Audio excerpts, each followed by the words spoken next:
All right, listeners, ready to dive deep into something pretty cool today. Definitely. Awesome. Yeah. Okay, so today we are going to be talking all about entrepreneurship, Okay. but not just like the, hustle and grind entrepreneur, like Gary Vee stuff. Right.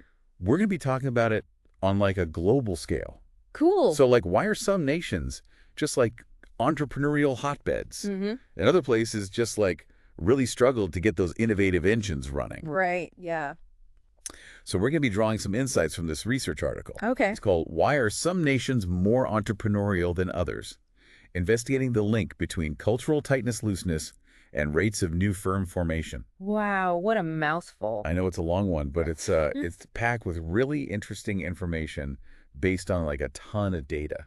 Like, how much data are we talking about? Okay, here? so they looked at a whopping 156 nations. Wow. And then on top of that, they did like a deep dive into all 50 U.S. states. Okay. And this was over multiple years, so like Wow, that's a lot of data. that's a lot. They really wanted to get this right. Yeah. But what's really interesting is that this research suggests it's not just about, having a brilliant idea Right. or even having access to funding. Uh-huh. It actually goes like way deeper than that. Okay. It goes like into a nation's cultural DNA. Interesting. Specifically something called cultural tightness looseness, Oh, okay. or CTL. CTO, got it. Yeah. So that's like how strict a culture is. Yeah, basically, it's all about like how strict social norms are Okay. and how much a society tolerates people breaking the rules. Interesting. So like on one end of the spectrum, you have what are called tight cultures. Okay. And these are places with like a ton of rules and like very little tolerance for people who like deviate from the norm. Then on the other end of the spectrum, you Right. have loose cultures. Oh, And these are societies where, bending or even breaking the rules is a lot more accepted. I see. So I have like a fun little thought experiment. To like help illustrate this. Okay. All right, so picture this. Yeah. You are in Tokyo. All right, I'm there. Okay, and you are running super late for a meeting. Oh. Do you jaywalk? In Tokyo. Probably not. Yeah, probably not, right? No. Because Japan is a classic example of a tight culture. Right. Lots of rules. Exactly. Okay. But now imagine you're in Rio. Okay. Yeah. Same scenario, you're running late. Yeah. You might not even think twice about jaywalking. Yeah, that's probably true. Yeah, I can see that. And that's cultural tightness, looseness in action. Yeah. That's the difference between a tight and a loose culture. Okay, so the research actually defines it Yeah. as the strength of social norms and the degree of sanctioning within societies. Right. And what's wild is they found that this CTL measure Yeah, okay. was like a way more powerful predictor Of what? of a nation's new firm formation rate Really? than any other cultural measure they analyzed. Wow. So like, Yeah. wait, They're saying there's a stronger link between this cultural looseness and starting businesses than like a strong economy or having capital available. exactly. Yeah. They controlled for those economic Wow. factors. Wow. So like CTL's influence Yeah. remain statistically significant, even when you take those things into account. Wow. So how much are we talking here? Like, Okay, so get this cultural tightness, looseness yeah. explained a remarkable 56% of the variation. 56%. I know it's a lot, right? Yeah. That's huge. In new firm formation rates across all the nations that they studied. Wow. That's really making me rethink how we traditionally measure a nation's potential for entrepreneurship. I know, me too. Yeah. Like, are we missing something by only focusing on those economic indicators? Yeah. It definitely seems like there's more to the story. For sure. Yeah. So now how does this actually all play out, Right. in the real world? Yeah. So the research found that CTL impacts entrepreneurship in two key ways. Okay. The first is that it influences individual mindsets. Right, because entrepreneurs need to be comfortable with risk Yeah. and thinking differently and challenging like the status quo. Mm-hmm. So those qualities probably flourish more easily Mm-hmm. in a loose culture Right. where it's okay to color outside the lines. Exactly. In looser cultures, individuals are more likely to embrace ambiguity Yeah. and feel comfortable deviating from established norms. Right. And those are essential traits for entrepreneurial success. Totally. But it's got to go beyond just like individual personality. Oh, absolutely. Yeah. There's also this whole aspect of social support. Okay, so it's not just about like having a go-getter attitude. Right. You also need a community Yeah. that embraces new ideas Uh-huh. and is willing to like rally behind those who dare to be different. Exactly. You need that kind of social safety net. Right. which is more common in looser cultures, where failure is seen as a learning opportunity and not like a mark of shame. Yeah, that makes sense. New ventures need that ecosystem of support, investors, mentors, even just early adopters who are willing to try something new. It's like if you have this like wild idea for a startup, Yeah. you're more likely to find cheerleaders and maybe even funders in a place where people aren't afraid to stray from the beaten path. Precisely. And it's not just about the number of startups either. Oh, really? Yeah, culturally, looser nations were also found to be more innovative overall. Okay. How do they measure that? They looked at the number of patent applications.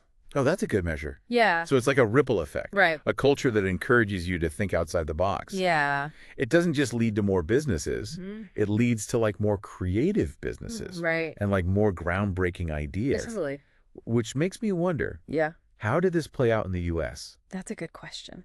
Where you have like so much cultural diversity, Right. even within one country? Well, that's where the state-by-state analysis gets really interesting. So they found that California, Okay. known for its more loose culture Yeah. and acceptance of risk-taking, had the highest rate of new entrepreneurs. Really? Almost 0.40% of Californians were starting businesses. Wow. California, yeah, the land of like tech startups and Hollywood dreams. Right. It totally tracks. Yeah. But what about on the other end of the spectrum? Okay, so on the opposite end, you have West Virginia and Pennsylvania, Okay. known for their more traditional and tight cultures. Yeah. They had the lowest rates of new entrepreneurs, Interesting. somewhere between 0.17% to 0.19% of the population.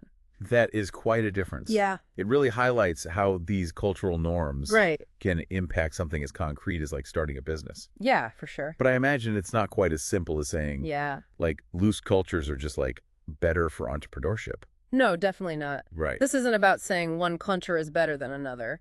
It's about understanding that different cultures have different strengths. Okay. And those strengths can be incredibly valuable Yeah. in the business world. Okay. I'm all ears. What kind of advantages might tight cultures bring to the table? Okay, so think about it this way. Okay. Tight cultures often excel at things like precision, efficiency, attention to detail. Yeah. These qualities can be absolutely crucial Okay. in industries where like meticulous execution and strict quality control are paramount. Okay. I'm picturing like industries like manufacturing Yes. or engineering, Yeah. where you absolutely need to get things right. Exactly. Or that whole like, Silicon Valley move fast and break things mentality Right. could have like disastrous consequences. Precisely. Think about Japanese manufacturing, Okay. known for its incredible quality and reliability. Right. Or German engineering, renowned for its precision and attention to detail. Yeah, makes sense. In those contexts, a more cautious, rule-bound approach is essential. And tight cultures also tend to be very good Yeah. at long-term planning and execution. I see what you mean. So if you're not like constantly pivoting and adapting to new ideas, Right. you can really focus on like honing your craft, perfecting a product or a process over years, even decades. Exactly. That- So while loose cultures might have the edge Yeah. in terms of sheer startup numbers, Uh-huh. tighter cultures can really shine Okay. when it comes to industries that require stability, precision, and that long-term vision. It's like planting a seed and nurturing it patiently Exactly. for decades. Yeah. This is why I love these deep dives. Uh-huh. It's so easy to like fall into simplistic thinking, Right. to assume one way is always better. Yeah. But in reality, it's all about context. Absolutely. And understanding that cultural context Yeah. in which a business is operating Right. can be incredibly valuable, Yeah. both for entrepreneurs themselves Uh-huh. and for anyone trying to understand global economic trends. But even within those tighter cultures, Yeah. entrepreneurs can thrive if the right support systems are in place. Okay, what kind of support systems are we talking about here? So things like incubators and accelerators Okay. can play a huge role. Uh, These programs provide mentorship resources, yeah. and they connect entrepreneurs with a network of like-minded individuals. So you're creating these like micro environments Exactly. where that entrepreneurial spirit can flourish, Right. even if the broader culture isn't inherently pro-risk. Precisely. And targeted government policies can make a difference too. Like what? Think about tax breaks for small businesses.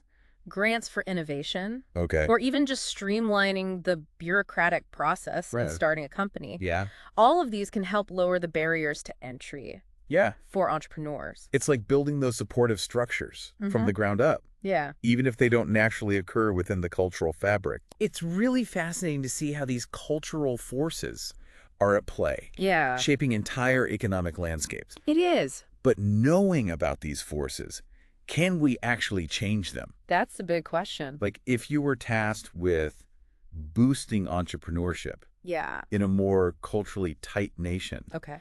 where would you even begin?